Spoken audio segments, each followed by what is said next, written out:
but arugula I had to have every day. So first pregnancy. Second pregnancy, this is a good one. Ice cream.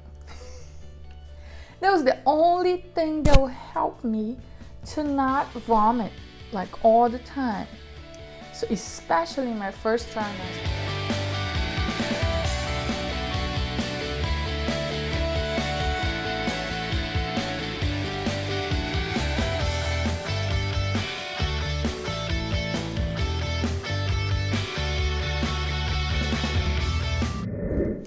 Ice cream.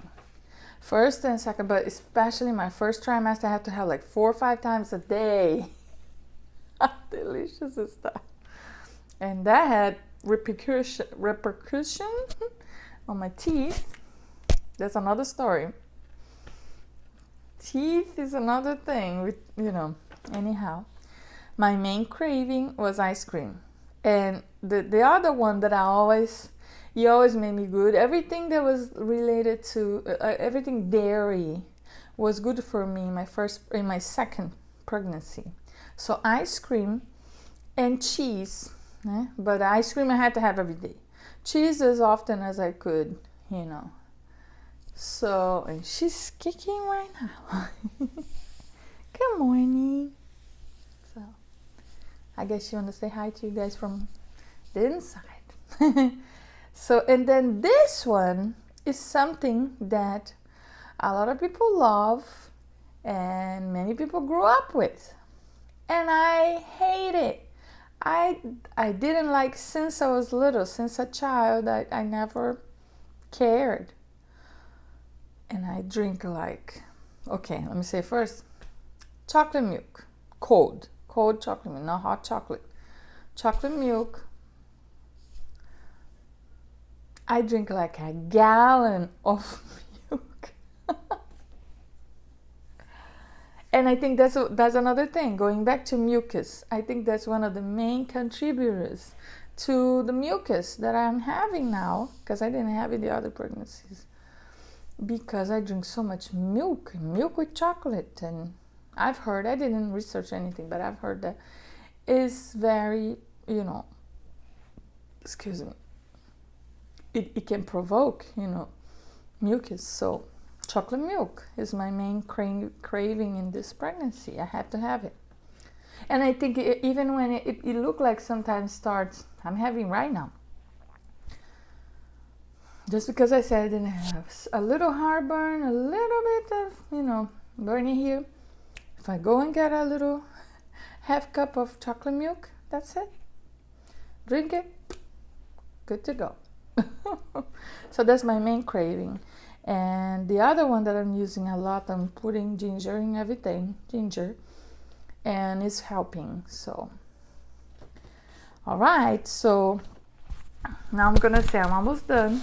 The next one, and I don't remember the number, 1, 2, 3, 4, 5, I think 6, is like my Nono Foods now.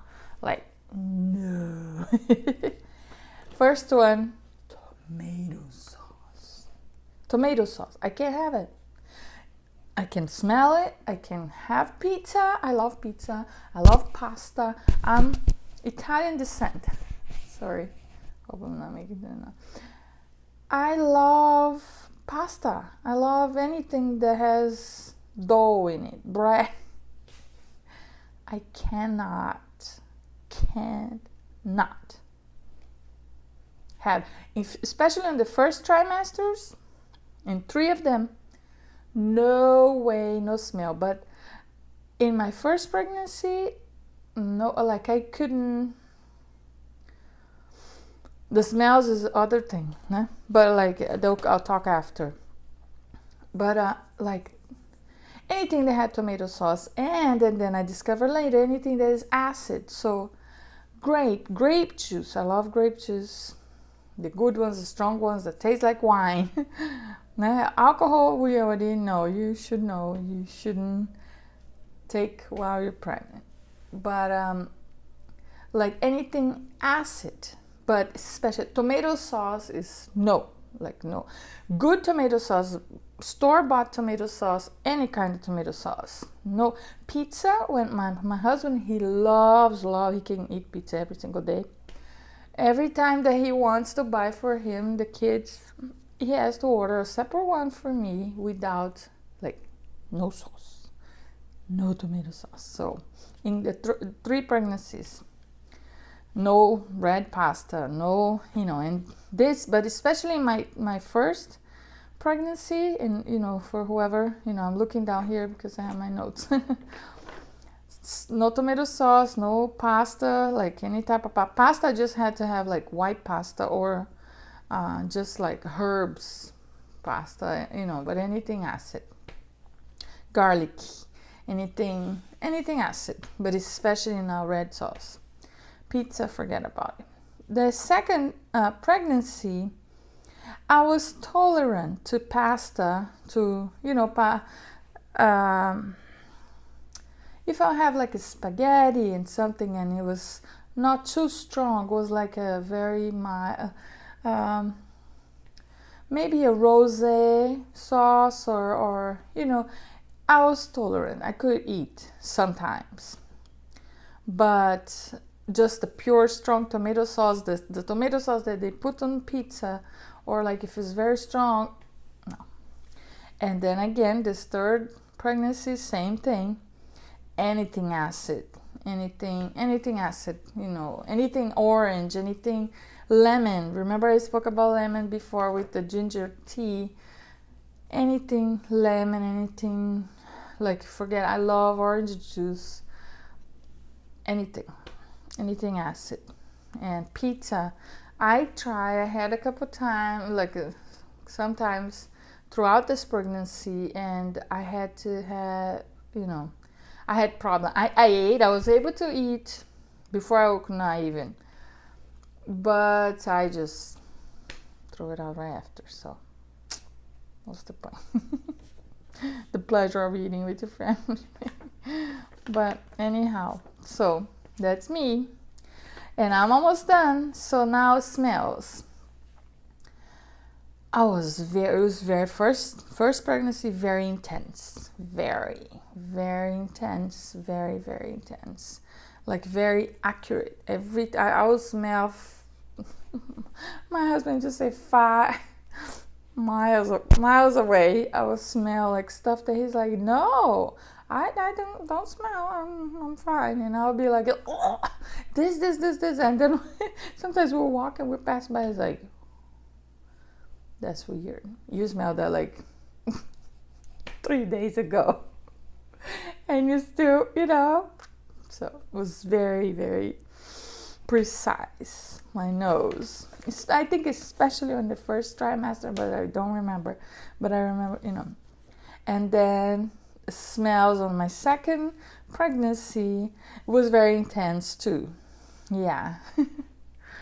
And this third one is more mild, but in my first, it's more mild than my first and second pregnancy. The smells, the intensity of it, like how much it bothers me, everything.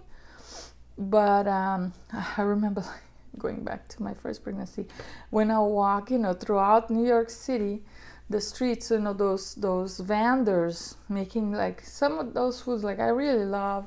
I like halal food. I like, just like the smell of hot dog or different thing. I'll be like almost vomiting in front of the the tent, the vendor, because I couldn't take the smell. Awful. So this time is mild, but it was very intense on my first trimester.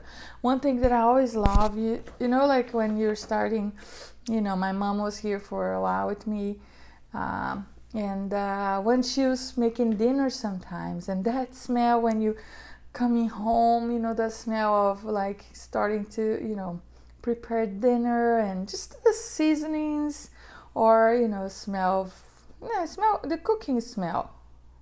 I had sometimes to get out, excuse me, Mom, get out of the kitchen, I almost get out of the house, go to my bedroom, close the door, and just try to bring something else for me to smell in the room until past that time that she was cooking, because so sick that I'll feel. Thank God that passed. That was in my first trimester, this pregnancy. Okay, and then emotions. My first pregnancy, I was so excited, and everything is new, everything like you're discovering. I was studying like crazy. Sometimes too much. I was reading all kind of stuff, good and bad. I don't, recommend that. But when you don't know, and like sometimes it's not enough what your parents or your friends say. I studied a lot. I read a lot. I Googled a lot, and libraries and bookstores, and yeah, I really did my homework. And so much so that it really helped me on my deliveries and, throughout, So this time I feel like I'm more relaxed, because of my journey and, things that I learned along the way. Even though, like I said in the beginning, every pregnancy is different. It is different. There's a difference. I'm giving you guys some things that I can compare, but each pregnancy is very specific and very different, because very different human beings are being formed inside of your womb, right? Which is beautiful. Yeah, it's a beautiful thing. So I can say like I was very, very excited in my first pregnancy, but I was like, the mood is, yeah. Holy Ghost.